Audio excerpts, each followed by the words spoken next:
አሐዱ አምላክ በስመ አብ ወወልድ ወመንፈስ ቅዱስ አሐዱ አምላክ። የተከበሩ ሊቀ ስዩማን ቀሲስ ምህረት የደቡብ ጎንደር ሀገረ ስብከት ስራ አስኪያጅ፣ የተከበራችሁ የሀገረ ስብከቱ የመምሪያ ኃላፊዎች፣ ከባህር ዳር ሀገረ ስብከት፣ ከደቡብ ጎንደር ሀገረ ስብከት የመጣችሁ ሊቃውንተ ቤተ ክርስቲያን፣ አበው መምህራን፣ ሊቃውንት ሁላችሁም አባቶች፣ ካህናት፣ የእግዚአብሔር ቤተሰቦች አንድ አምላክ በሚሆን በአብ በወልድ በመንፈስ ቅዱስ ስም እንደምን ቆያችሁ?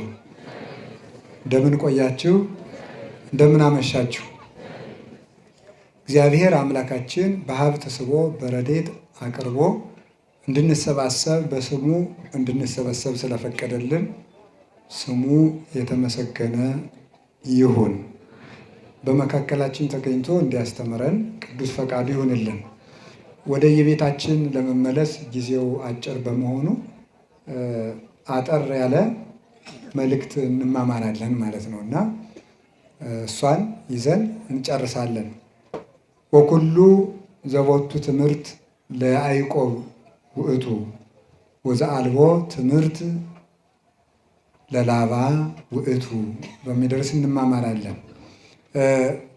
ምልክት ያላቸው በጎች ለያዕቆብ፣ ምልክት የሌላቸው በጎች ለላባ በሉ። አንድ ጊዜ ምልክት ያላቸው በጎች በሉ።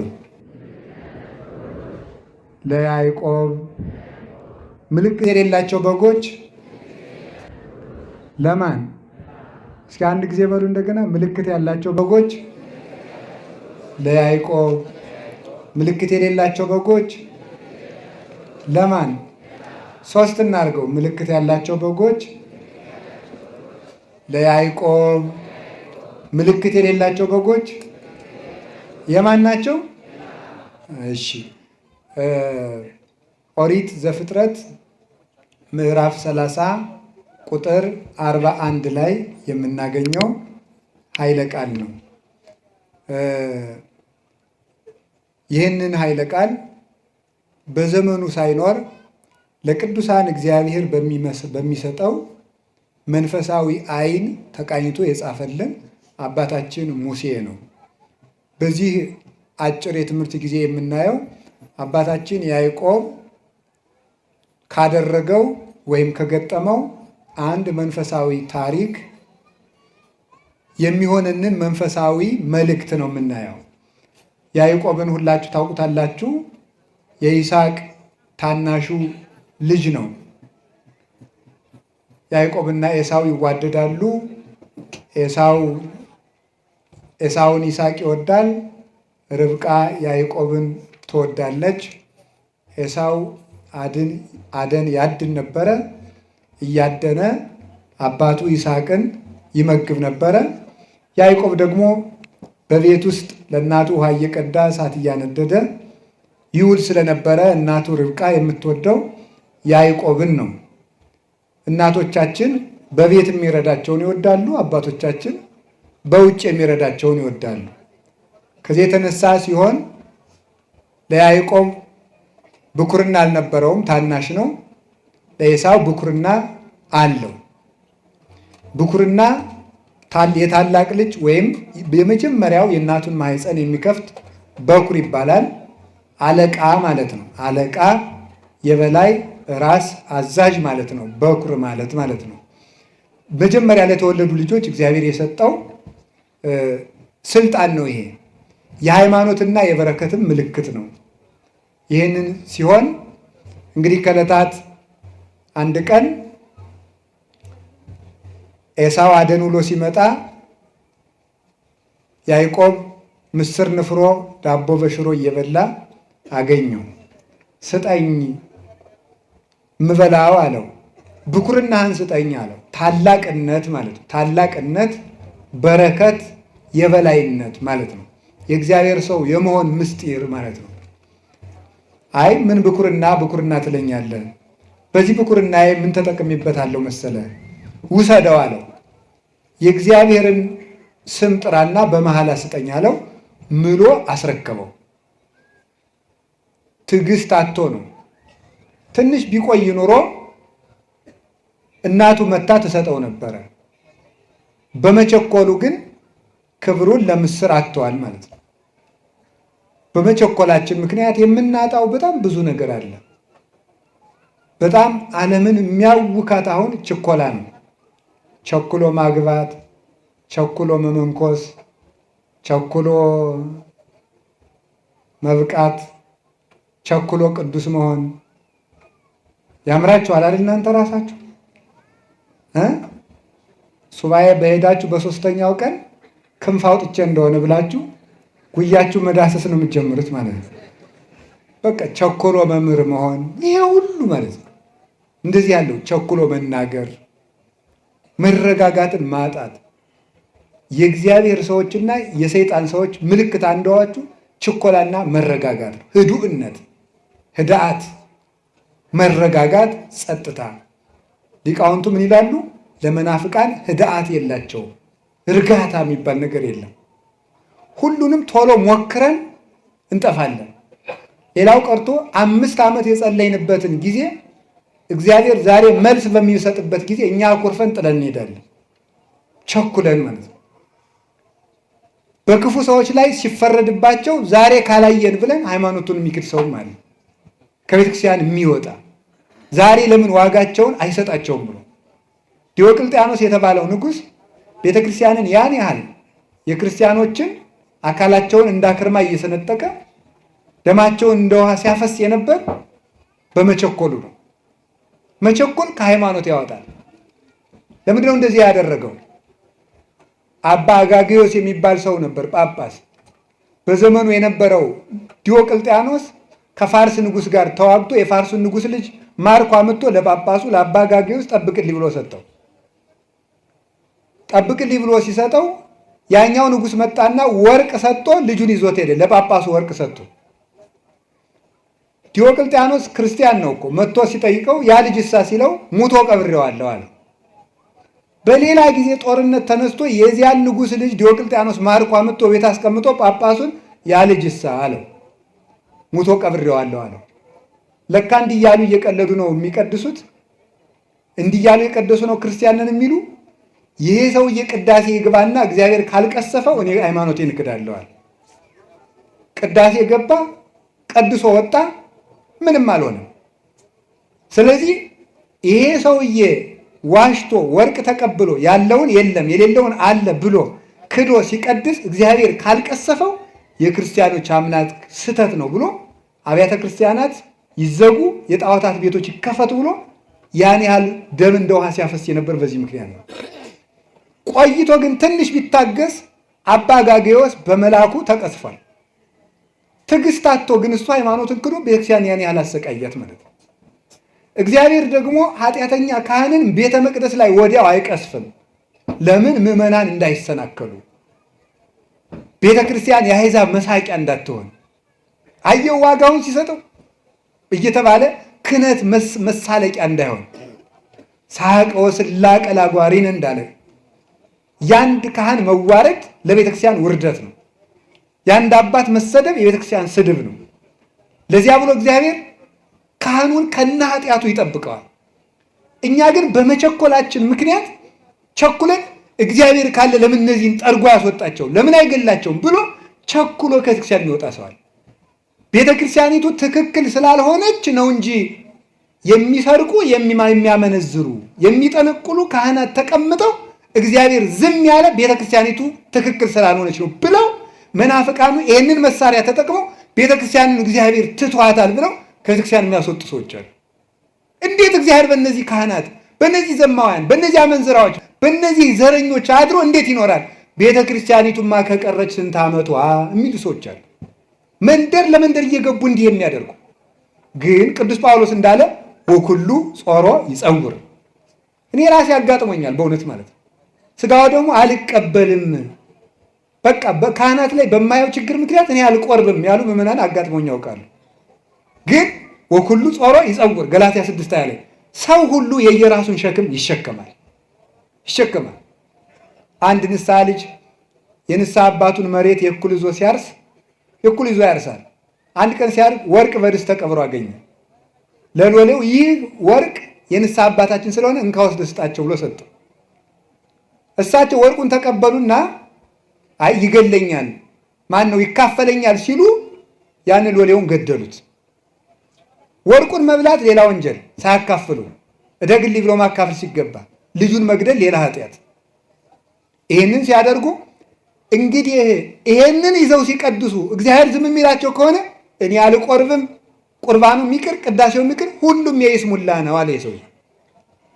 በጣም ንጹሕ ምዕመን ስለሆነ እግዚአብሔር በዚህ ምክንያት ከቤተክርስቲያን ወጥቶ እንዲቀር ስላልፈለገ አንድ ቀን በራእይ ተገልጦ መልአኩ ምን አለ?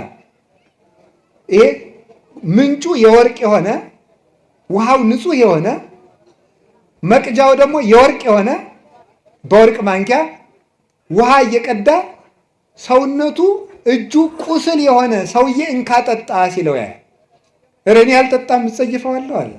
እንዴ ገንዳው ንጹሕ፣ ምንጩ ንጹሕ፣ ውሃው ንጹሕ፣ ማንኪያው ንጹሕ፣ ከቁስሉ ምን አለ ዝም ብለህ ጠጣ አለ። ከዚያ በኋላ ነቅቶ ምን እንዳለ ታውቃላችሁ?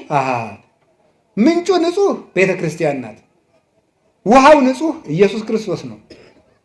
ማንኪያው ንጹሕ የተባለ የሐዋርያት ክህነት ቄስ ቢረክስ ክህነት አይረክስም። ቁስል የተባለ የካህኑ ኃጢአት ነው።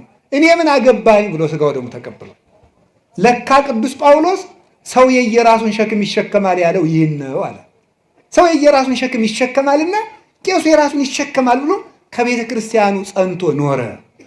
አሁን የመንደር ጠለቅላቆች የሆኑ ሾላኮች ምዕመናንን አንድ የሚያሰድዱበት ኢትዮጵያ የዓለም ብርሃን በሚባለው ቴዎድሮሳውያን የሚባሉት ተሐድሶዎችም ጭምር ቤተ ክርስቲያኒቱን ትቷታል። ኃጢአት ሰልጥኖባታል። ጳጳሳት ኃጢአተኞች ናቸው። መነኮሳት ኃጢአተኞች ናቸው። ገዳሙም ረክሷል። ዲያቆናቱም ረክሰዋል። ቄሶቹም ረክሰዋል። ስለዚህ የክርስቶስ ቤተክርስቲያን አይደለችም ብለው ስለሚሉን ቸኩለን መቅሰፍት ባለማየታችን ከቤተ ክርስቲያን እንደ ኤሳው ቸኩለን እንዳንወጣ እግዚአብሔር ይጠብቀን። አንዳንዱ ምስር ብሎ ማለት ነው። አንዳንዱ ምስር ብሎ ለስሜቱ ለስግብግብነቱ ወጣ። ያዕቆብ ያንን ተግቶ ቢፈልገው አላገኘውም። እዚህ በኋላ ይስሐቅ ልመርቅህ አለው። ና ልመርቅህ አለው። እየሮጠ ሄደ። ሊያድን ሲሄድ ያዕቆብ ቶሎ ብሎ ኤሳው አድኖ እስከሚመጣ ድረስ አርዶ አወራዶ ለአባቱ ሰጠው። የማንን? የኤሳውን ልብስ ለብሶ አይጥጤና ማዛው ለወልድ የጥቀ ጥንቁቀ ከመጼና ገዳም ዘባረኮ እግዚአብሔር እምነጠሉ ለሰማይ ወምነ ስፋህ ለምድር ይኩን በረከትከ። እንዲህ ያለ በረከት ይስጥህ ልጄ ብሎ መረቀው። ፈጥኖ ስለደረሰ ትልቁ ልጁ ሳይደርስ ታናሹ ልጁ አባቱን አስደሰተ። አባ ጊዮርጊስ ዘጋስጫ ኤሳው የአዳም ምሳሌ ነው፣ ይስሐቅ የእግዚአብሔር ምሳሌ ነው። ታላቁ ልጁ ፈጣሪውን አላስደሰተም፣ አዳም ፈጣሪውን አስከፋ። ታናሹ ልጅን የታላቁን ልብስ ለብሶ አባቱን ደስ አሰኘ ማለት የአዳምን ሥጋ ለብሶ ለአባቱ ራሱን የተወደደ መስዋዕት አድርጎ ያቀረበ ክርስቶስ ነው። ከዚያ በኋላ በረከት ለምድር ተሰጠ። የያዕቆብ ልጆች በዚህ 12 ልጆች በያዕቆብ በረከት ተባረኩ። እሱ የታላቅ ወንድሙን ልብስ ለብሶ ለአባቱ ባቀረበው ምግብ ባገኘው በረከት የእሱ ልጆች በረከትን አገኙ። መላው እስራኤል ተባረኩ። ክርስቶስ ለአባቱ ባቀረበው የእኛን ሥጋ ለብሶ ባቀረበው መስዋዕት 12ቱ ሐዋርያት ተባረኩ። በእነሱ በረከት ቤተክርስቲያን ጸንታ ትኖራለች። እግዚአብሔር ለያዕቆብ የሰጠው የበረከት ቀጠሮ በቤተ ክርስቲያን ጸንቶ ይገኛል ይላል ቅዱስ ዮሐንስ አፈወርቅ። በቤተ ክርስቲያን ጸንቶ ይገኛል። ማርና ወተት የምታፈስ ምድር አልሰጠውም። ከሰማይ ጠል ከምድር በረከት ሁሉ አልሰጠውም ለያዕቆብ። ለያዕቆብ የሰጠው በረከቱ ምንድን ነው ከተባለ ቤተ ክርስቲያን ውስጥ የሚገኘው የቤተ ክርስቲያን በረከት ነው። ይህንን በረከት ሰጠው። በኋላ ሊገለው ሲፈልገው ተሰዶ ሄደ። ሂድ ወደዚያ ወደ አጎት ሂድ አለው። ሄደ። መንገድ ላይ ተንተርሶ መንገድ ላይ ሲደርስ መሸበት፣ እንቅልፍ መጣበት። ከመንገድ ዘወር ብሎ ተኛ። እንደተኛ ከተንተራሳት ደንጊያ ላይ መሰላል ከምድር እስከ ሰማይ ተተክላ መላእክት በውስጧ ሲወርዱባት ሲወጡባት ከጫፏ ላይ እግዚአብሔር ተቀምጦባት አየ። ይህ ስፍራ ታላቅ ነው። ዛቲኑ ሆታ ለሰማይ፣ ይህች የሰማይ ደጅ ናት። ይህ የሰማይ ደጅ ነው። ዘይት ሐነጽ ቤተ እግዚአብሔር ብሎ እዚያ ላይ ዘይት አፍሶ ያዕቆብ ስደቱን ቀጠለ። እየተረጎምን ለመሄድ ይቺ መሰላል እመቤታችን ቅድስት ድንግል ማርያም ናት። መሰላል በማለዳው ክፍለ ጊዜ እንደተማርነው የላዩ ወደ ታች እንደሚወርድ አምላክ ሰው ሆኖባታል። የታቹ ወደ ላይ እንደሚወጣ ሰው አምላክ የሆነው በእሷ ንጽህና ነው። የወርቅ መሆኗ የእሷ ንጽህናዋ፣ ቅድስናዋ ነውር የሌለባት መሆኗ ነው። ላይ ጫፏ ላይ ያለው የመሰላሉ ራስ የድንግል ማርያም ሕሊና ነው። እንደምታስታውሱት ቅዱስ ጳውሎስ ምን ይላል? የሴት ሁሉ ራስ ወንድ ነው ይላል። የሴት ሁሉ ራስ ወንድ ነው አይደል እንዴ? አይደለም ነው ባትሉም ነው። የሴት ሁሉ ራስ ወንድ ነው ማለት ምን ማለት? ሴት ልጅ ለሔዋንነት ከደረሰች በሙሉ አይምሯ ወንድ ነው የሚያስብ ማለት ነው፣ ሌላ አይደለም። የሴት ራሷ ወንድ ነው ማለት ይሄ ነው ማለት አይደለም ነው። ስትለብሱ ራሱ እኮ ወንዶች ስለእናንተ ምን እንደሚያስቡ እያሰባችሁ ነው የምትለብሱት ማለት ነው። ስለዚህ የሴት ራሷ ማን ነው ተባለ? ወንድ ነው ነው። ልብስ ሴቶች ጌጥ የሚያበዙት ለዚያ ነው። ምንም ነገር የለው። ምንም የታወቀ ነገር እኮ ነው። ስለዚህ የሴት ራሷ ማን ነው? ወንድ ነው። የድንግል ማርያም ራስ ግን እግዚአብሔር ነው ይላል ዮሐንስ ዘደማስቆ። የድንግል ማርያም ራስ ግን እግዚአብሔር ነው። እሱን ብቻ ነበር የምታስበው ማለት ነው ፈጽሞ። ለዚህ ነው እንዘ የአምር ብእሴ ያለችው። ወንድ ሳላውቅ እንዴት ይደረግልኛል ብላ የተናገረችው ለዚህ ነው። ወንድ ሳላውቅ እስከ መጨረሻው የተዘጋ ማኅተመ ድንግልና እስከ መጨረሻው ድረስ እኔ እኮ ወንድ አላውቅም ያለችው በዚህ ነው። ድንግልናዋ ጸንታ እንዲያውም ምን ይላል? እኔ ወንድ አላውቅም ያለችው መናኝ እኮ ነኝ እያለችው ነው ይላል። በድንግልና የምኖር መናኝ ነኝ። እንዲያውም ቅዱስ አትናቴዎስ ሲተረጉም ምንድን ነው የሚለው? ድንግል ማርያም ቤተ መቅደስ በ12 ዓመቷ የገባቸው ይላል። ቤተ መቅደስ የመነኮሳት የበዓታቸው ምሳሌ ነው። ስለዚህ ምን አደረገች ማለት ነው? እሷ ገና ከእናቷ ማኅፀን ጀምሮ ቤተ መቅደስ ገብታ መኖሯ፣ በዚያም ጸንታ መቆይቷ መነኮሳት ከእናታቸው ማኅፀን ጀምረው በድንግልና ጸንተው በበዓት ጸንተው ለመኖራቸው ነው። ስለዚህ ወይነስው ደናግል ድኅሪሃ፣ እሷ ድንግል ትሆናለች። እሷን እየተከተሉ ሌሎች ደናግል ይከተሏታል። የደናግል መመኪያቸው ያሰኛት ይሄ ነው። ፊት አውራሪ የሆነችው በዚህ ምክንያት ነው። ሰማይን የከፈተችው መሰላል እርሷው ናት። ሰማይን የከፈተችው መልአክን ከሰው ጋር ያነጋገረች፣ ሰውን ከመልአክ ጋር ያነጋገረች፣ መልአክ ወደ ሰው ወጣባት። ያዕቆብ ከስሯ የተኛባት ማለት ድንግል ማርያምን ተስፋ እያደረገ መሞቱ ነው። ከስሯ የተኛው ማለት ነው። ለዚህ ነው እኛ ስዕል ስንስል የኢትዮጵያ ቤተክርስቲያን ስዕል ስትስል ዘከመ ተማኅፀንም ይባላል። እታች ላይ የሚተኛ ሰው እያይታችኋል። ከእመቤታችን ስዕል ስር እዛ ላይ ይተኛል። እመቤታችን እያዩት የተኙ የሞቱ አባቶቻችን ናቸው። ሁሉም ተስፋቸውን ሳያገኙ ሞቱ ያለ ቅዱስ ጳውሎስ። ለዚህ ነው ሁሉም ተስፋቸውን ሳያገኙ ሞቱ። እሷን ተስፋ እያደረጉ ሞቱ፣ አረፉ። ከላዩ ከጫፏ ላይ ያለውን ንጉሥ ተስፋ እያደረጉ ሕያው እግዚአብሔር ነው።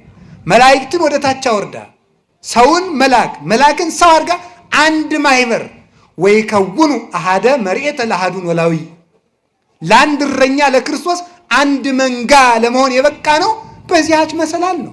ይህንን ይዞ ነው ቅዱስ ቄርሎስ እንዲሁ መናፍቅም አንዳንድ ጊዜ ይነሳ፣ እመቤቴ ይነሳ፣ ጥሩ ነው። እንዲሁም ቅዱስ ዮሐንስ አፈወርቅ ይላል መናፍቃን እናመሰግናችኋለን፣ ለእናንተ መልስ ለመስጠት የረሳናቸውን መጻሕፍት ሁሉ እንድንመረምር አድርጋችሁናል ይላል። ጠቀማችሁን፣ እሰይ ኑ ይላችኋል። ኑ እንመልስላችኋለን ይላል። ስለዚህ እነዚህ እና ቅዱስ ቄርሎስ ለንስጥሮስ መልስ ለመስጠት በተሰበሰቡበት ጉባኤ ምን አለ? ንስጥሮስ ድንግል ማርያምን ተሳድቦ ለእሱ መልስ ሰጡት። ሲሰበሰቡ አስተጋብአተነ ቅድስት ድንግል፣ ተመልከቱ፣ እንተባቲ ንዋየ ድንግልና ዘአልቦ ሙስና፣ መለወጥ የሌለበት ድንግልና ያላት ምርጥ ቃይቱ ማርያም ሰበሰበችን ይላል። ምርጥ ቃ ይሏችኋል እኮ ውድ ነገር የሚቀመጥበት ነው። እግዚአብሔር ከተቀመጠባት ከድንግል ማርያም በቀር ምርጥ ቃ ማን አለ?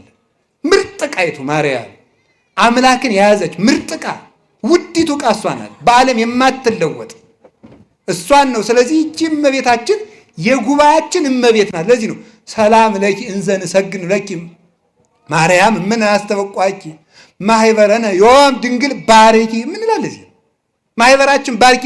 የማህበር እመቤታችን ናት። የጉባኤ እናት እመቤታችን ናት። ከታች ያዕቆብ አለ፣ ከላይ መልአክ ይወርዳል። ሰውና መልአክ አንድ ላይ እንዲሰበሰብ በቤተልሔም እንዲሰበሰብ ያደረገቻቸው ሰማይ ማርያም ናት። እሷ ናት እመቤታችን። የያዕቆብን ውበት የወደደ ለርስቱ መረጥን። ወሐረየነ ሎቱ ለርስቱ ስንወል ዘያዕቆብ ዘአፍቀረ። የያዕቆብን ርስት የወደደ ለርስቱ መረጠን አለ። ወስኑሰ ለያዕቆብ ይእቲ ሥጋ ለቅዱስ ያሬድ። የያዕቆብን ርስት የወደደ ለርስቱ መረጠን ሲል ቅዱስ ዳዊት ያቺ የያዕቆብ ውበት እኮ ክርስቶስ ከድንግል ማርያም የነስታት ሥጋ ናት አለ። እንዲህ አድርጎ እግዚአብሔር የመረጠን ለርስት የተመረጥንባት አበው ደግሞ። ስለዚህ ምን አሉ አባቶቻችን ደግሞ ሌላ የተረጉሙታል። አይ መሰላል ሁለት ነው ያለው፣ እንደዚህና እንደዚህ ያለ ሁለት የቆመ ነገር አለው። እነዚህ ሃይማኖትና ምግባር ናቸው። ሃይማኖትና ምግባር ናቸው። አማን ላይ ያሉት እርከኖቹ እነ ትሕትና፣ እነ ንጽሕና፣ እነ ቅድስና፣ እነ የዋሃት ናቸው። በዚያ የሚወጡት መላእክት ደግሞ መምህራን ናቸው።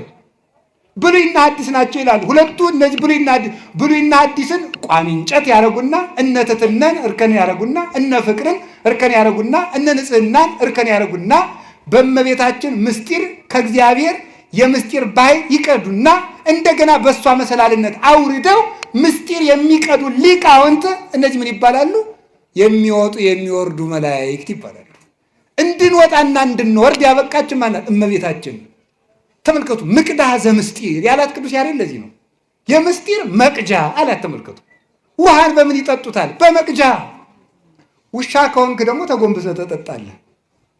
ሰው ከሆንክ ግን በመቅጃ ትጠጣለህ። ድንግል ተጎንብሰው የሚጠጡትን ለጦርነት እንዳትወስዳቸው እኮ ነው ያለው።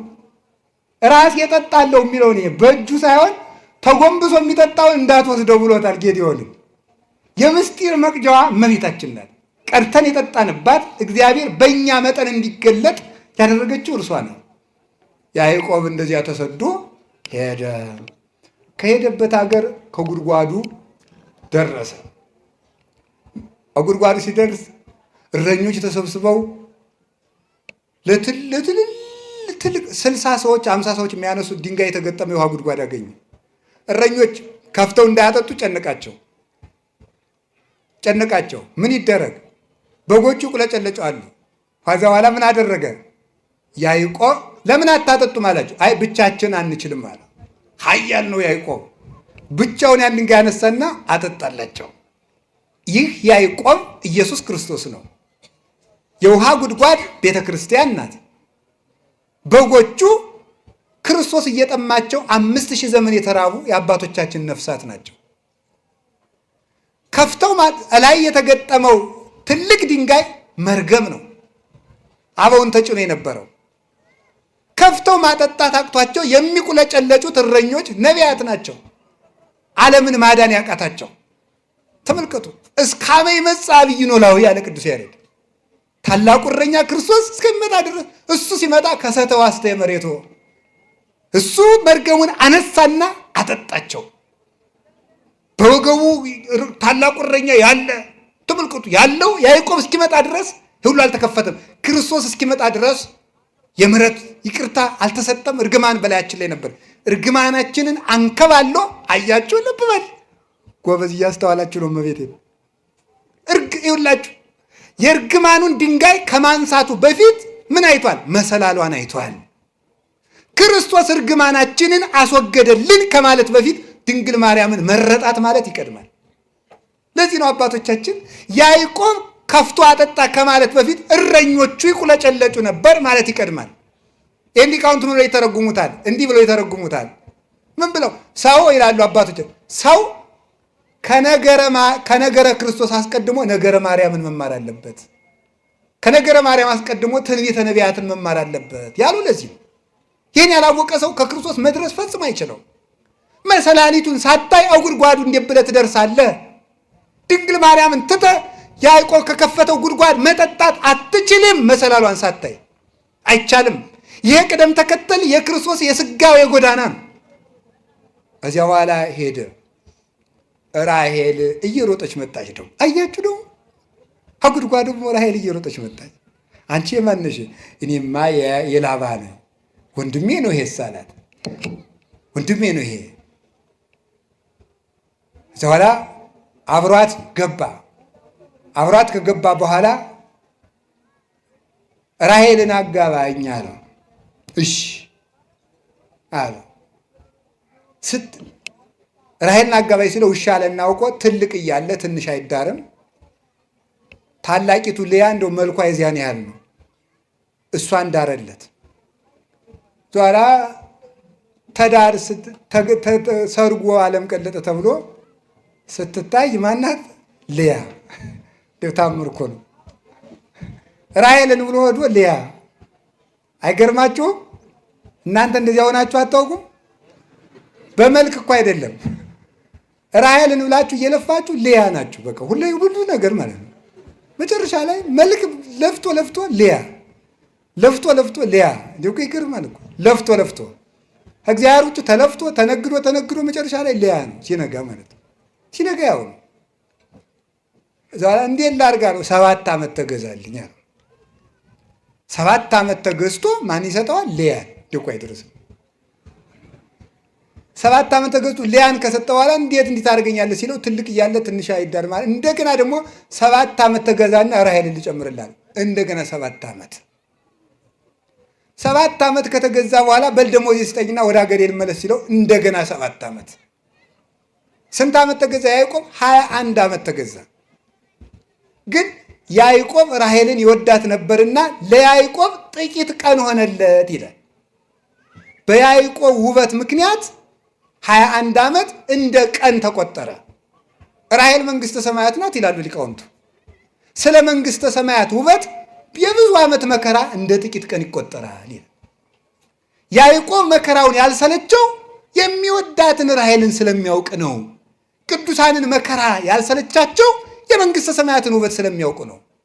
ሕማምነ ዘለሰዓት ክብረ ወስብሐተ አፈልፊዶ ይገብር ለነ ይላል ቅዱስ ጳውሎስ። ለጥቂት ሰዓት ቅዱስ ጳውሎስ ያን ያህል ዓመት ተሰቃይቶ የጥቂት ሰዓት መከራችን ይለዋል። የጥቂት ሰዓት መከራችን ብዙ ክብርን አብዝቶ ይሰጥናል ይላል። የጥቂት ሰዓት ቅዱስ ቄርሎስ ዘእስክንድርያ ይህን ሲተረጉም ይላል ዓለም ከተፈጠረ ጀምሮ እስከሚጠፋ ድረስ ያለ የሰው ልጅ በሙሉ ዋጋ ሆኖ ቢሰጥ መንግሥተ ሰማያትን ለአንድ ደቂቃ ትክ ብሎ ለማየት እንኳን ዋጋ አይገኝም ይላል። ግን አጋንንትን ያሳፍራቸው ዘንድ ሕያው ቅዱስና መሐሪ እግዚአብሔር ይችን የመሰለች ሀገር በቀዝቃዛ ውሃ ሰጠን ይላል። ቸር ይለዋል። ይህ እኮ ነው በእውነቱ ማለት ነው። ቸር በቀዝቃዛ ውሃ መንግሥተ ሰማያትን የሚሰጥ ነጋዴ እግዚአብሔር ብቻ ነው። እግዚአብሔር ብቻ ነው። ከዚያ በኋላ ያዕቆብ ደመወዜን ስጠኝ ሲለው 7 ዓመት ገዝቶ ደግሞ አልሰጥም። እኛም መንግሥተ ሰማያት የመንግሥተ ሰማያትን ውበት ገብቶን መከራ እንድንንቅ እግዚአብሔር ይርዳን። አሜን በሉ እንጂ። ራሔልን ለማግኘት ስንት ዓመት መገዛት ያስፈልጋል? ልያን እዘህ የምትሮጥ ከሆነ መሮጥ ይቻላል። ራሔልን እስከምታገኝ ድረስ ድካም ነው። አሁን የፕሮቴስታንቱ ምኑ እኮ ደክሞት ነው። ኧረ በቃኝ እኔ ሆዴ ሞላ እኔ እያለ የሚጃጃል ነው። ልያን እዞ የሚሮጥ ነው ይሄ ሁሉ ማለት ነው።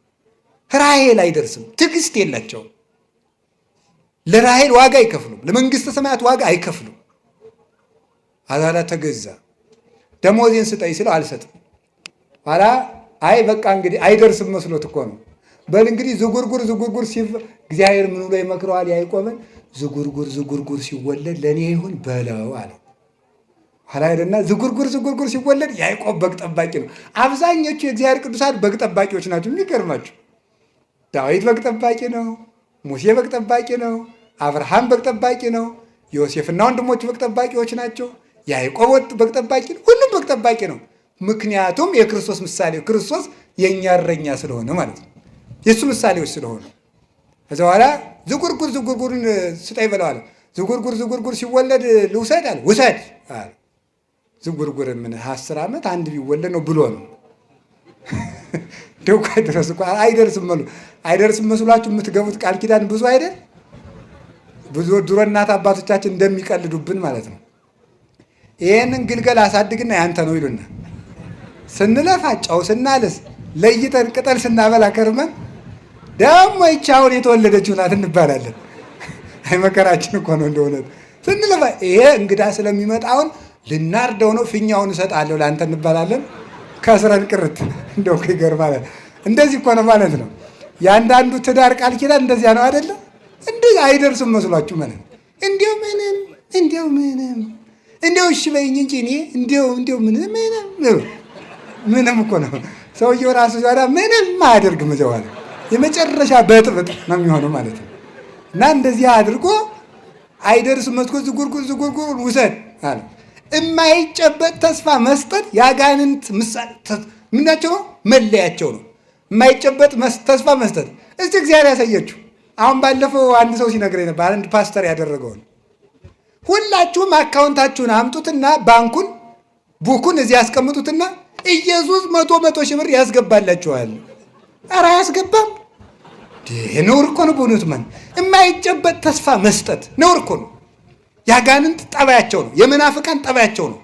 ጌታ ኢየሱስ ይላል በቅርብ ቀን መኪና ይኖርሃል። ላይኖርም ይችላል። ነውር አይደለም ይሄ? መኪና ይኖርሃል ይለኛል ይላል። ባይኖረው አይጠየቅም። እዚያ በኋላ በቅርብ ቀን ባንኩ ይሞላል። ከየት መጥቶ ተጎልተ ያልሰራውን? ነውር እኮ ነው። ያልዘሩትን ማጨድ ይቻላል? እንዲሁ የእነሱ ጅልነት እኮ አይደንቀኝም። የእናንተ እብደት ነው እኮ።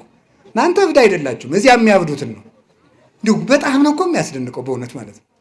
እንደዚህ አድርጎ እና እንደ ላባ አይደርስም እየመሰላቸው ሲደርስ እንጨናነቅበታለን ብለው የሚያደርጉ ሰዎች አሉ።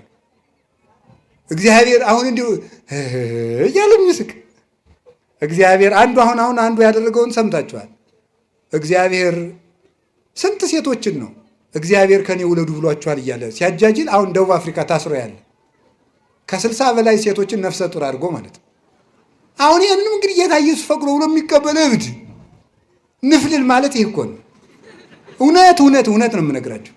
የማይጨበጥ ተስፋ አንሰማም። እስኪ በሉ የማይጨበጥ ተስፋ በሉ። ምን አንልም። ደግሞ ምንድን ነው የሚለው መጽሐፍ? ወዘሰ ዘያስተሪ ኢኮነ ተስፋ፣ የሚታየው ተስፋ አይደለም። እስኪ በሉ ሁላችሁ የሚታየው በሉ። ምን አይደለም? ተስፋ አይደለም። በሚታይ ጤና ይሰጥሃል። በቅርብ ቀን በእግርህ ትሮጣለህ። በቅርብ ቀን በእጅህ ትሮጥ። ምንድን ነው እንደዚህ ያለ ነገር? ዘሐመ ምስለ ክርስቶስ ይነግስ ምስለ ክርስቶስ እምከመ አረይነ ሕማመ ምስሌሁ ከማሁ ንኤሪ ክብረ ምስሌሁ። ቅዱስ ጳውሎስ ያለው በመከራ ከመሰልነው በክብር እንመስለዋለን። ከክርስቶስ ጋር እንሞታለን፣ ከክርስቶስ ጋር እንነሳለን። የሥጋ ስብከትን ተስፋ የሚያስደረግ የላባ ስብከት ይሄ ነው። ዝቁርቁሩን ውሰድ የሚል አይደርስም መስሎት ኋላ ምን አደረገ? ያዕቆብ የዋህ ነው፣ ሞኝ ግን አይደለም። ቅድም እንደተነገር ነው 3 በትሮችን ወሰደና ላጣቸው። 2ቱን ላጣ፣ አንዱን ቅጥልጣል አደረገው። ቅጥልጣል ወይም ሸመለመሌ ምን ማለት መስላችሁ? አሁን የሆነ ጫፍ ላይ ይልጠዋል፣ ቀጥሎ አይልጠውም፣ ይቀርጸዋል ማለት ዝጉርጉር ማለት ነው። ኋላ እነዚያን አንድ ነው በደንብ አድርጋችሁ እንድሰሙ። 2ቱ ተልጧል፣ አንዱ ብቻ ነው ወስዶ አገንዳው ያደርገዋል። አገንዳው ሲያደርገው በጎቹ ያንን እያዩ እንዲጠጡ ያደርጋቸው። ሲጠጡ ደግሞ አውራ በጎች መጥተው አንድ እንዲሆኑ ያደርጋቸዋል። ከዛ በኋላ ያንን እያዩ ሲጠጡ፣ አንስት በጎች ያን እያዩ ሲጠጡ፣ አውራ በጎች መጥተው ደግሞ አንድ ሲሆኑ ያንን ብጥር የመሰለ ይጸንሳሉ። ጠቅላላ በጉ ሆነ ምን እንደሆነ ዝጉርጉር። ደውኩ ይገርማል እኮ ጠቅላላ የሚወለደው በሙሉ ምን ሆነ? ዝጉርጉር እንዲሆነ። ይህንን ይዘው ሊቃውንቱ ሴቶች እንደው አንዱ ነው ያለ፣ ሴቶች ወንድ በተመኙበት ቀን ሌላ ወንድ ሲያልፍ እንደው በሜዳው ተመኝተው ማታ ከባላቸው ጋር ካደሩ የቀኑን ሰው የሚመስል ሊወልዱ ይችላሉ። ይሄ በጣም ችግር ነው ማለት ነው። ይሄ በጣም ችግር ነው። ከዛ በኋላ ሰውየው ምን ሊል ይችላል? ከማን የወለድሽ ይል ያ ልጅ ደግሞ ያ ሰውየው ቁጫን ሰውዬ አስቸጋሪ ነገር ነው እውነቱ ማለት ነው። ስለዚህ ለዚህ ብልሃቱ ምንድን ነው የሚያስፈልገው? ዓይንን መመለስ ነግሬያቸዋለሁ። እስቲ ዓይንን መመለስ በሉ። አዎ ቅዱስ ዳዊት ያለው ይሄ ነው። ሚጦላ አይንቴ ከመይራ ከንቶ፣ ዓይኖቼ ከንቱ ነገርን እንዳያዩ መልስልኝ። እስኪ በሉ ዓይኖቼ በሉ ከንቱ ነገርን እንዳያዩ ምን በልልኝ ነው? መልስልኝ። ዓይንን መመለስ እንዴት ያለ መልካም ነገር ነው ማለት ነው። እንደው በዚያው የሥጋውን የምናውገው ትዳሩም እንዳይበጣበጥ ብዬ ነው ይሄን ያመጣሁት እንጂ ሐሳባችን ሌላ ነው። ዝጉርጉር ተወለዱ። ከዚያ በኋላ ዝጉርጉር ተወለዱ። ከዚያ በኋላ ምልክት ያላቸው በጎች በሙሉ የማን ሆኑ? አረ ንገሩኝ በሞቴ ርዕሳችን ላይ ደረስ፣ ትምህርታችን ይጨርስ ነው። ዝጉርጉሮች የማን ናቸው? ምልክት የሌላቸው የማን ናቸው? የላባ ናቸው ማለት። ከዛ በኋላ ያዕቆብ ያንን በግ ካተረፈ በኋላ እግዚአብሔር ምን አለው? ወደ ቤቴል ተመለሰ አለው። ተመለስ እንግዲህ አንተን ወደ ተግድሮ ለአንተ ወደ ተገለጥኩበት አባትህ አብርሃምን ከካራን ከካላውዲዮን አውጥቼ በመስዋዕት መሰዊያው ላይ በተገለጥኩበት ለአንተ በታየውበት ለአንተ በተገለጥኩበት ለአባትህ ለይስሐቅ በታየውበት የወርቂቱን መሰላል ወዳየባት ወደ ቤቴል በጎችና ቤተሰብን በሙሉ ይዘህ ውጣ አለው። አባታችን ያዕቆብ ብዙ ነፍስ ሆኖ ዘመድ አፍርቶ ልጆቹን ይዞ በጎችን አስከትሎ በጣም ብዙ ሺህ በጎችን ይዞ ወደ ቤቴል ተመለሰ። እኛንም ሁላችንንም ይመልሰን እግዚአብሔር። ምስጢሩን እነጋገርና እንጨርስ። ይሄ ላባ የተባለ እንግዲህ ተመልከቱ፣ ላባ ዲያብሎስ ነው። ላባ የተባለ ዲያብሎስ ነው። በደንብ ብላችሁ ስሙ። ላባ የተባለ ዲያብሎስ ነው። ያዕቆብ የእግዚአብሔር ምሳሌ ነው። እግዚአብሔር ምሳሌ ነው። ያዕቆብ በዚያ የኖረበት ጊዜ ወይም ደግሞ እዚያ የነበረው ገንዳ በጎቹን ያጠጣበት የነበረው ገንዳ የቅድስት ቤተ ክርስቲያን ምሳሌ ነው። ውሃው የጥምቀት ምሳሌ ነው። በጎቹ ምዕመናን ናቸው። አውራ በግ የተባሉ መምህራን ናቸው። እነዚህ መምህራን ናቸው። ያ በትር የተባለ ሁለቱ የተላጡት የተባሉት አብና መንፈስ ቅዱስ ናቸው። አንዱ የተዝጎረጎረው የተባለ ወልድ ነው፣ ሰውም አምላክም ነውና ወልድ እሁዬ ጻዕዳ ወቀይህ፣ ልጅ ወንድሜ ቀይና ነጭ ነው። ማቴዎስ መኃልየ 5:8 ላይ ልጅ ወንድሜ ቀይም ነጭም ነው፣ አምላክም ሰውም ነው። አምላክም ሰውም ነው። ዝጉርጉር የተባለ እሱ ነው። እሱን እያሳየ ያጠጣቸው ነበር ማለት ክርስቶስን እያስተማሩ ያጠምቋቸዋል ማለት ነው። ሂዱና ዓለምን ወንጌል አስተምራችሁ ደቀ መዛሙርት ያድርጓቸው ስላለ ክርስቶስን እያስተማሩ ክርስቶስን እየሰበኩ በልቡናቸው እያሳደሩ በክርስቶስ ስም እየጠሩ እክህደከ ሰይጣን እያሉ አምን በከ ክርስቶስ አምላኬ እያሉ አጋንንትን እያስካዱ ላባን እያስካዱ ዲያብሎስን እያስካዱ ክርስቶስን እየሰበኩ ያጠምቋቸዋል። በጎቹ ተመልከቱ፣ በጎቹ ምን ይጸንሳሉ ሲባል ዝጉርጉር ዝጉርጉር በትሩን የመሰለ ይጸንሳሉ ማለት ክርስቲያኖች ከቤተ ክርስቲያን ክርስቶስን እየመሰሉ ይወለዳሉ ማለት ነው። ክርስቶስን እየመሰሉ ይወለዳሉ ማለት ነው። ክርስቲያኖች ምልክት አላቸው ማለት ክርስቲያኖች ሲያዩአቸው ክርስቶስን ይመስላሉ ማለት ነው። ክርስቶስን ይመስላሉ ማለት ነው። ከቃሉ ጋር ናችሁ? ክርስቶስን ለመምሰል ያብቃል። ሊቃውንት ደግሞ መልሰው ምን ይላሉ? በጎቹ እነዚህ ይሄ ምንድን ናቸው?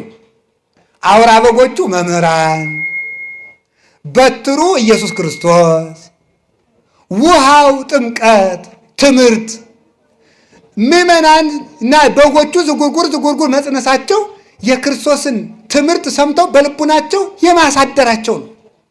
ዝጉርጉር መውለዳቸው ማለት ያንን በምግባር መግለጻቸው ነው። እነሱን የመሰለ ሰው መተካታቸው ነው። እንጦንስ፣ መቃርስ፣ መቃርስ፣ ጳኩሚስ፣ ጳኩሚስ፣ ቴዎድሮስ፣ አረጋዊ፣ ዮሐኒ፣ ተክለ ሃይማኖትን መውለድ ማለት ነው። ይህንን ማድረግ መቻል ማለት ዝጉርጉር አይቶ ዝጉርጉር መጽነስ ማለት ክርስቶስን መስሎ ኑሮ ክርስቶስን የመሰለ ልጅ መተካት ማለት ነው። መምህራንን መተካት ሐዋርያትም ጴጥሮስ ቀሌምንጦስን፣ ጳውሎስ ጢሞቴዎስን፣ ዮሐንስ አግናጢዮስ ፖሊካርፐስን መተካት ማለት ነው። ማስመሰል ማለት ይሄ ነው። በትዳር አስመስሎ መተካት፣ በወንጌል አስመስሎ መተካት፣ በመነኮሳት አስመስሎ መተካት፣ በቤቱና አስመስሎ መተካት ጳውሊ እና አርሳኔዎስን እንደተካው ማለት ነው። እንዲያር የሚያደርጉ ምን ይባላሉ? የያዕቆብ በጎች። ለዚህ ሁሉ መድኃኒቱ አውራዎቹ ናቸው ማለት መምህራን ናቸው። ዓለምን ብጥብጥ የሚያደርጓቸው ያለ አውራ በግ መጽነስ የምትችል በግ እንደሌለች ያለ መምህር ምግባር መስራት የሚችል ምዕመን የለም። ሳይማሩ የሚያገቡ ሰዎች፣ ሳይማሩ የሚመነኩሱ ሰዎች ብጥብጥ የሚያደርጉ እየሮጠ ሄድና መመንኮስ፣ እየሮጠ ሄድና ደግሞ ዘግቻለሁ ማለት ሰይጣን ሲያጨናንቀው እንዲሁ እኮ እናንተ አንድ ወር ፑሻፕ ሳትሰራ ኮማንዶ መሆን ትችላለህ? ነውር አይደለም ወይ? ነውር እኮ ነው ይሄ ማለት ነው። አየር ወለድልውን እንዴት ብለን የምትሆነው እንዲሁ እኮ አይደረስ ነው። ደረትህ እንደገረረ አጥንትህ እንደደረቀ ማሰሪያ ሳይፈታ ምን ብለህ ነው ኮማንዶ የምትሆን? ሞኝ አረም ነቀላ መሰለ እንዴ? አይኮንም። እንደዚህ ውስጥ ሁሉ ዝም ብሎ ብድግ እየሮጡ ሄዶ ሰው ዘርግቼ ነው የምጸልይ ከሰይጣን ጋር ደረት ለደረት ውረት እንውረድ ይቻላል? አይቻልም። ደርሶ እየሮጡ ሄዶ መዝጋት ደግሞ ደርሶ ከፍቶ መሮጥ በቅቻለሁ ማለት ነው። ይሄ ነው ደርሶ መዝጋት፣ ደርሶ መክፈት ማለት ደርሶ ማግባት፣ ደርሶ መፋታት። ይሄ ነው ችግሩ። ተምሮ መግባት። አሁን እንደው ስታገቡ ምን እያረጋችሁ እንደሆነ ይገባችሁ? ምን እያረጋችሁ እንደሆነ እኮ አይገባችሁ። አሁን ሚስት ቤተክርስቲያን እንደሆነች የሚያውቃለ? ባል ክርስቶስ እንደሆነ የሚገባው አለ? ለባሏ ስትታዘዝ ለክርስቶስ እንደምትታዘዝ የምትቆጥር ሴት አለች? ባሏን ስትንቅ ክርስቶስ እንደምትንቅ የሚገባት ሴት አለች? ሚስቱን ሲያቃልል ቤተክርስቲያንን እንደሚንቅ የሚገባው ሰው አለ? የለም። ባልና ሚስት ሲፋቱ ክርስቶስና ቤተክርስቲያን ተለያዩ ብሎ እንደ ካደ እንደሚቆጠርበት የሚረዳ ሰው አለ? የለም። እማያውቁ ያላውራ በጎች የጸነሱ ዝጉርጉር የሌላቸው ክርስቶስን የማይመስሉ ምዕመናን፣ ክርስቶስን የማይመስል ትዳር፣ ክርስቶስን የማይመስል ገዳም፣ ክርስቶስን የማይመስል ቤተ ክህነት፣ ክርስቶስን የማይመስል ንግድ፣ ክርስቶስን የማይመስል ንግግር፣ ክርስቶስን የማይመስል ስልጣን፣ ክርስቶስን የማይመስል አለባበስ፣ ሁለንተናችን ክርስቶስን የሚመስል ምልክት የለንም። መድኃኔዓለም ምልክት እንዲኖረን ያደርገን። ምልክት ይውላችሁ የክርስቶስ መሆናችን የሚታወቀው በትሩን መስለን በመጸነሳችን ነው። የክርስቶስ መሆናችን የሚታወቀው እሱን የምንመስልበት አንዳች ነገር። እስቲ እንደው እግዚአብሔር ያሳያችሁ፣ ክርስቶስ ያመልክታችሁ። አሜን በሉ። እንዲሁ አሁን እኔን ተውኝ፣ መቼም ግድ የለም ደግሞ እኔን ሌላ ሰው ይምከረኝ አይሻልም? እንዲህ አሁን እናንተ እስቲ አሁን ምናችሁ ክርስቶስን ይመስላል? እስቲ ንገሩኝ። ስናገር በሉ። እሺ ትመስላላችሁ? እንዴት ነው የምትሉ? ውጣ ግባ ትመስላላችሁ? ለስበላ እስኪ ስበላ በሉ ደግሞ አገሩ እንጂ ትመስላላችሁ ወይ? ሐመሯ ስለብስ እስኪ ስለብስ በሉ ትመስላላችሁ? እሺ ስትነግዱ፣ ምን ስትሾሙ፣ ስትጋቡ። አዎ ክርስቶስ ለቤተ ክርስቲያን ሞተላት። ለሚስቱ የሚሞት ባል የለም። ቤተ ክርስቲያን ለክርስቶስ መስዋዕት ትሆናለች፣ ለባሏ መስዋዕት የምትሆን የለችም። ምናችን ነው ክርስቶስን የሚመስለው ብለን መጠየቅ አለብን። ክርስቲያን ተብያ እንደው ክርስቶስን የሚመስል እናንተ በግ እኮ ጥጃ አይወልድም፣ በግ ውሻ አይወልድም። የክርስቶስ ልጆች ሆነን እንዴት የዲያብሎስ መልክ ይኖረናል? ይህንን ነው በእውነቱ ማለት ነው ጌታ ያስተማረን። ምልክት የሌላቸው በጎች ማለት ክርስቶስን የማይመስሉ ክርስቲያኖች ማለት ናቸው። አሁን ነገ ሁለት ነገር ነው ማስተላለፍ የፈለግኩት፣ ጨርሻለሁ ትምህርቴን። አንደኛው የክርስቶስን ስም ይዘው ክርስቶሳውያን ያልሆኑ መናፍቃን ሲመጡ ምልክታቸውን እንድታውቁት ነው። የክርስቶስ ሰው ከሆንክ ምልክት ምንድን ነው? እስቲ ይሁት ፓስተሩን ይሄ እመቤታችን የሚሰድበው ምን የሚለውን ምልክቱ ምንድን ነው? ከራባት ነው? የክርስቶስ የመሆኑ ዝላይ ነው?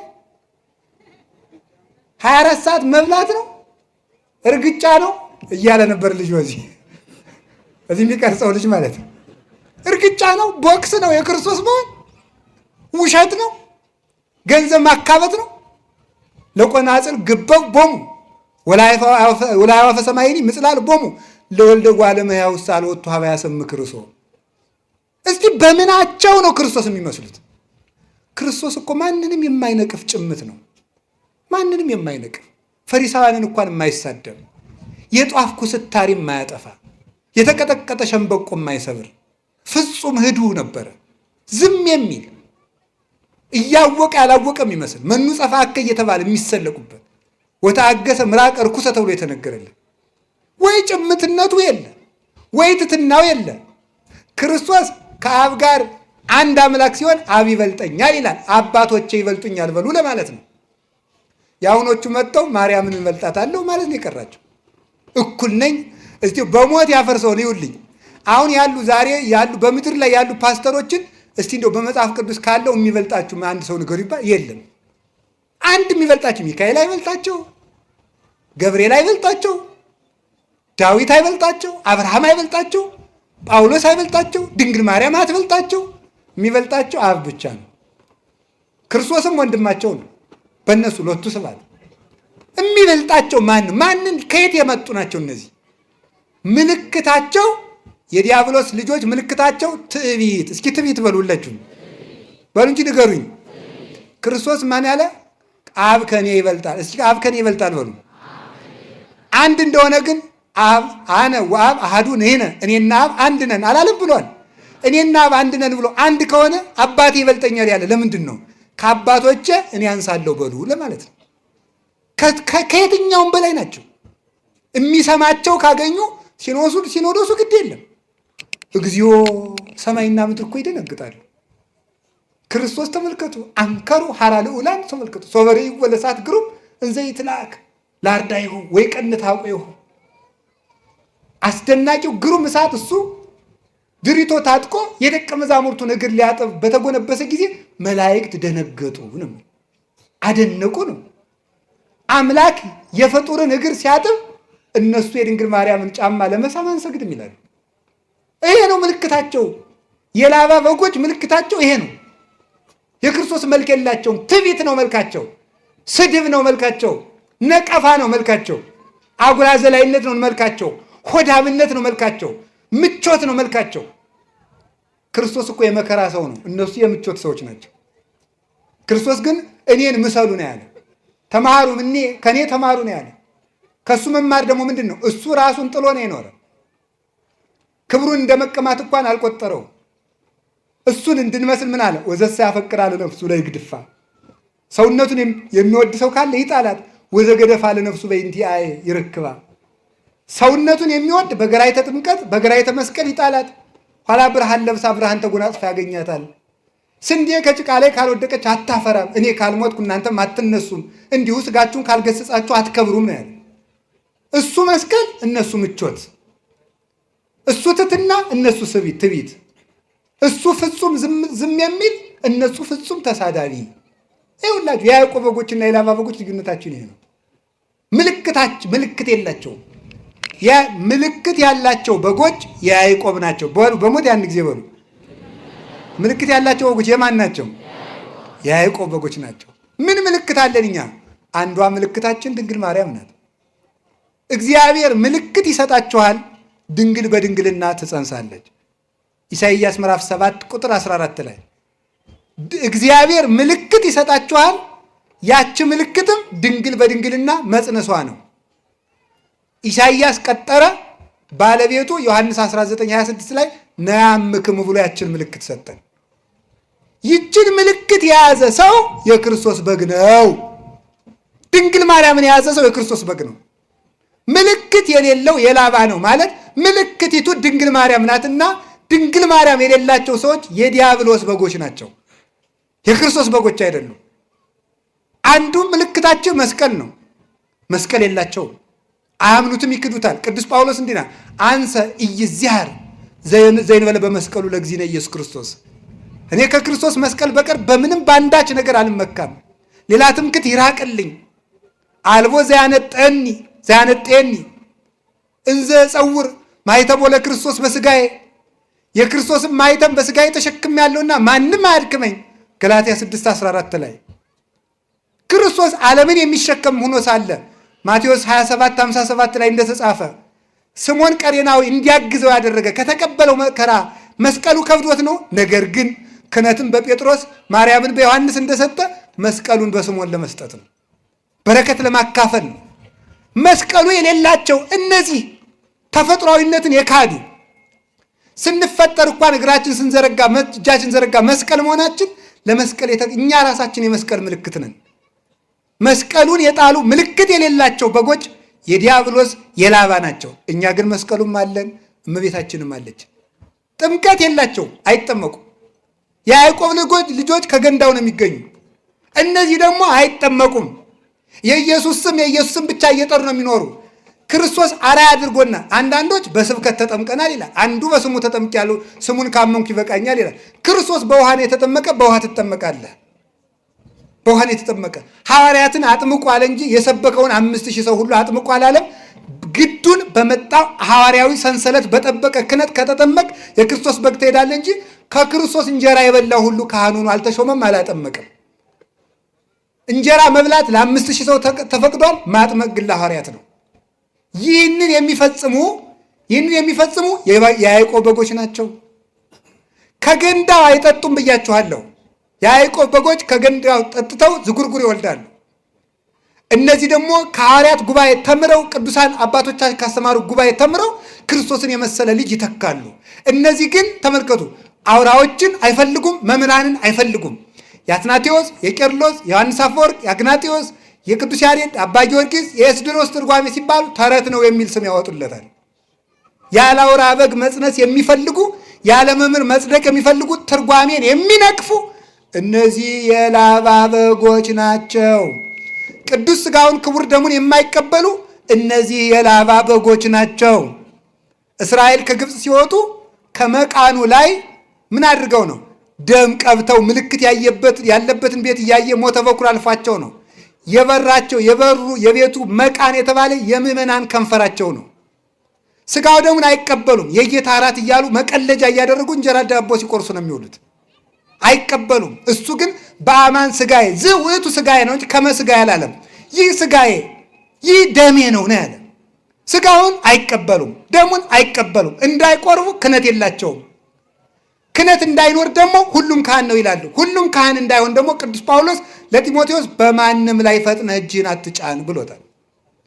ስለዚህ በየትኛውም መንገድ መዳኛ የላቸውም። ስለዚህ ድንግል ማርያምን በእናትነት ምልክት፣ መስቀሉን በማኅተብነት ምልክት፣ ጥምቀቱን ምልክት፣ ቅዱስ ሥጋውን ክቡር ደሙን ምልክት፣ በጎ ጭምትነትንና ትሕትናን ምልክት ያደረጉ ሰዎች እነዚህ የክርስቶስ ገንዘቦች ናቸው። እነዚያ ግን የዲያብሎስ ገንዘቦች ናቸው። በጣም ሰፊ ምልክት ያለው ነበር። ይበቃናል። ምልክታችን ይዘን ተገኝተን የክርስቶስ በጎች ለመሆን ያብቃን።